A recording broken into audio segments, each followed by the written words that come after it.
All right, ready to dive in? Today, we're cracking open Maximize Your Time, Energy, and Money. Ooh, sounds intriguing. Right. It's an excerpt from a book that's, well, it's kind of promising to unlock these secrets to building lasting wealth. Okay, I'm listening. What kind of secrets? Well, forget those flashy millionaire stereotypes we always see, Private jets and all that. Exactly. This is about the stuff that's, well, maybe less glamorous, but way more practical, Yeah. Okay. stuff we can actually use. I like the sound of that already. Practical over flashy, any day. So one thing that really jumped out at me was how this excerpt kind of flips the script on the whole work hard, earn more thing. Oh, interesting. How so? It's saying that how you manage your time, your energy, and your money, that it matters more than just bringing in a big paycheck. Makes you think, doesn't it? Like it's not just about the size of the pie, but how you slice it and what you do with each piece. Exactly. And get this, the book claims that millionaires aren't just, high earners.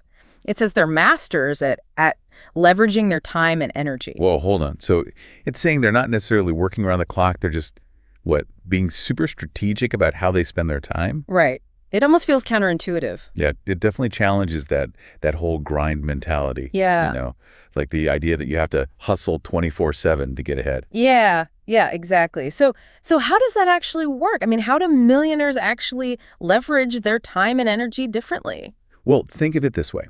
They treat their time and energy like investments. Oh, okay. I'm starting to see where you're going with this. They carefully choose where to put their focus for the biggest payoff, not just financially, but also for their own well-being. So instead of just clocking in more hours, it's about squeezing more out of each hour, making each hour count, right? Exactly. It's about quality over quantity when it comes to time and energy. This is already making me rethink my own schedule, you know? I know, right?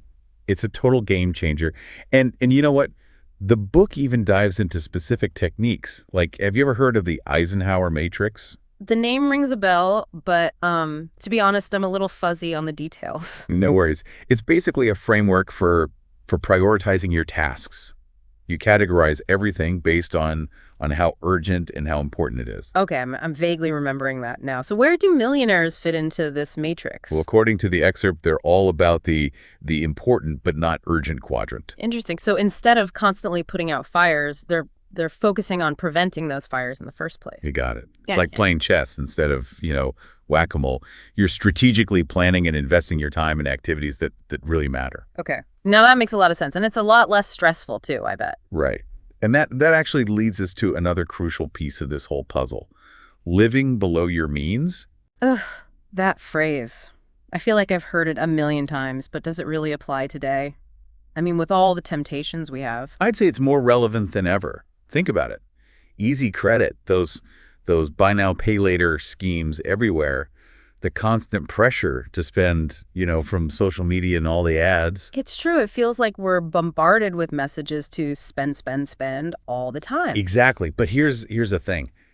This book is arguing that living below your means doesn't have to be about deprivation. Okay, now you've got my attention. Tell me more about that. It's about being mindful, right? It's about making sure your spending is aligned with your values and goals. So instead of just asking yourself, can I afford this? You're saying you should be asking, does this actually help me reach my goal? Exactly. It's not about penny pinching. It's about being intentional with every dollar, making sure it's working for you, not against you.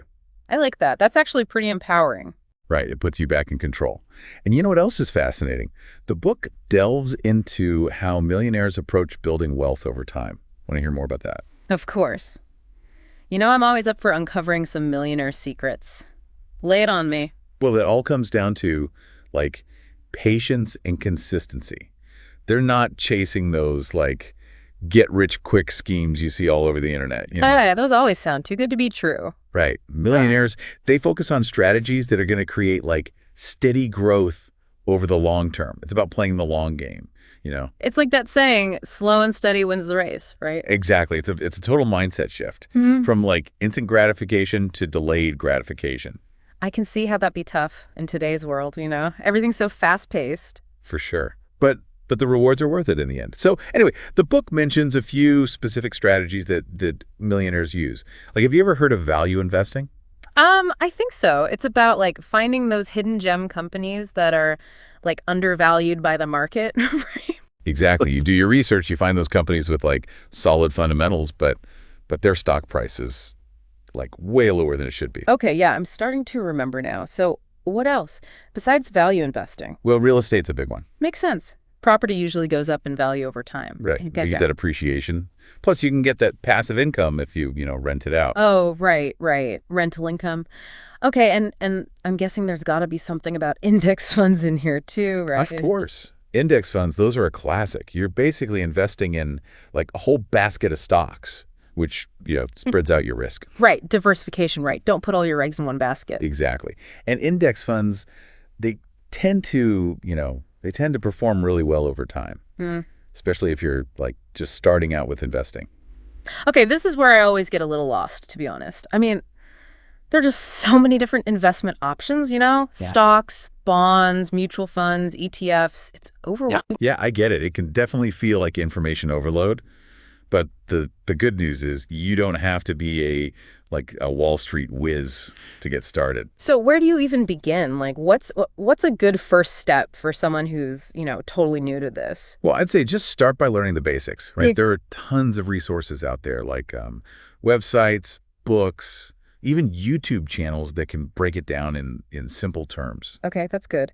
And I've also heard about these apps that make investing easier. Oh yeah, those are game changers. Have you checked out any of them? Like Robinhood or Acorns? Robinhood, yeah, I've heard of that one. That's the one where like everyone was trading those meme stocks a while back, right? Oh yeah, that was definitely a wild time. But Mhm. all jokes aside, Robinhood and other platforms like it, they've made investing way more accessible for everyday people. Yeah, that's a good point. It's not just for, the wealthy elite anymore. Right. Exactly. And you can buy fractional shares on there, so you don't need a ton of money to get started. Okay, that's good to know. And what about Acorns? What's that one all about? Acorns is all about like micro investing. So every time you make a purchase, it rounds up the amount to the nearest dollar, and then it invests that spare change for you. Wait, really? So like if I buy a coffee for $3.50, it'll invest like 50 Yeah. cents. Yep, something like that.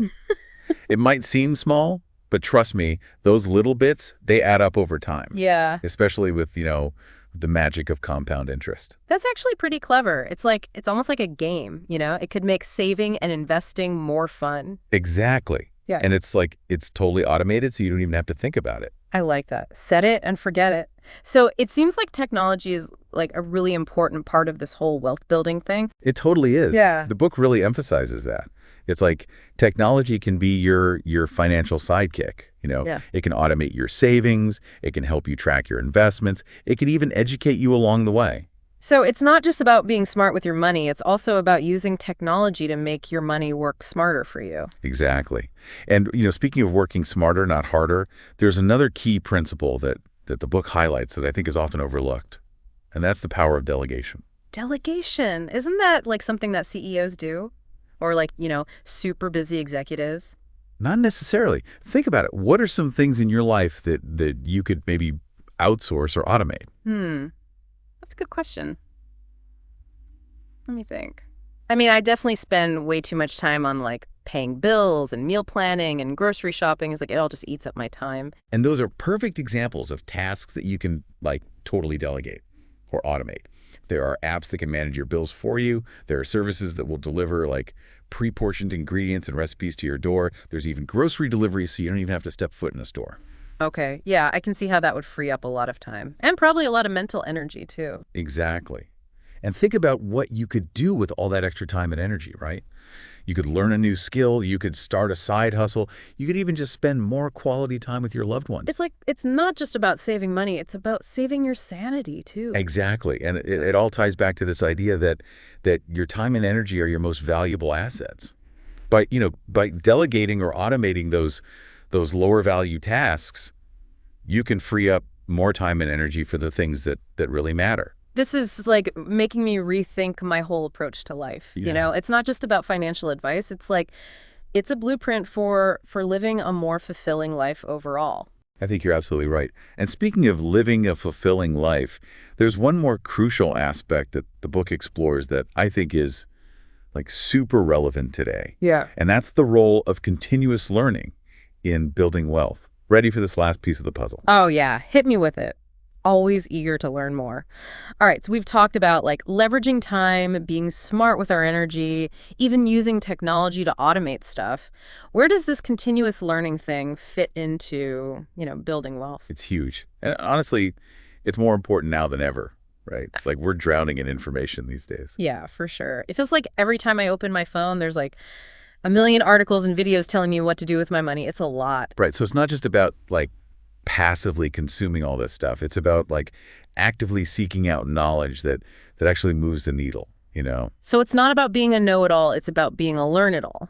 Exactly. And think about it. We have so many amazing resources at our fingertips, like podcasts like this one, right? Yeah. Oh, come on, you're just trying to get a good review. Hey, I mean it. There's so much good stuff out there. Online courses, YouTube channels, even those investing communities where you can like connect with other people and learn from their experiences. Okay, that's true. It does feel like personal finance is becoming less, hush-hush and more mainstream.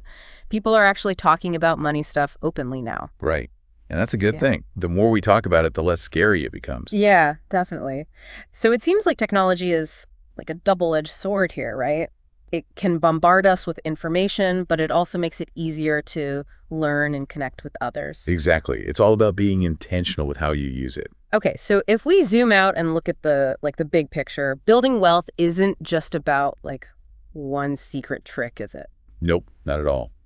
This book really hammers home the point that it's about a holistic approach. It's about mastering your mindset. It's about optimizing your time and energy. And it's about making those like smart financial decisions. So it's not about reaching some finish line. It's about building these habits and practices that will set you up for, for financial well-being over the long haul. You got it. It's a journey, not a destination. And it's about progress, not perfection. It's about those small, consistent actions that you take every day, every week, every month that add up over time. I love that. It makes it feel way less overwhelming, Like, I don't have to figure everything out all at once. Right. Just focus on one step at a time. And that's something everyone can do, no matter where you're starting from. Okay, so thinking back on all this amazing stuff we've unpacked from this excerpt, what's like the one thing you would challenge our listeners to do this week to start, maximizing their time, energy, and money? That's a great question. I'd say start by identifying that one area where you feel the most, stuck or inefficient. Maybe it's budgeting, maybe it's investing, maybe it's just like finding time for yourself to learn and grow. Whatever it is, commit to taking one tiny step this week to move forward in that area. Download a budgeting app, or research a new investment strategy, or just block off 30 minutes in your calendar for learning. Just something, anything to get the ball rolling. I love that. Simple, actionable advice that anyone can implement. Well, this has been an amazing deep dive into maximize your time, energy, and money. We've covered so much ground today, from like prioritization techniques to the power of delegation, the importance of long-term thinking, even the role of technology and continuous learning. It's been a blast. And remember, folks, building wealth, it's a marathon, not a sprint. So be patient with yourselves, be consistent, and keep learning. Absolutely. To all our amazing listeners out there, keep exploring, keep learning, and keep maximizing your potential. Until next time, we're wishing you all the best on your journey to financial well-being.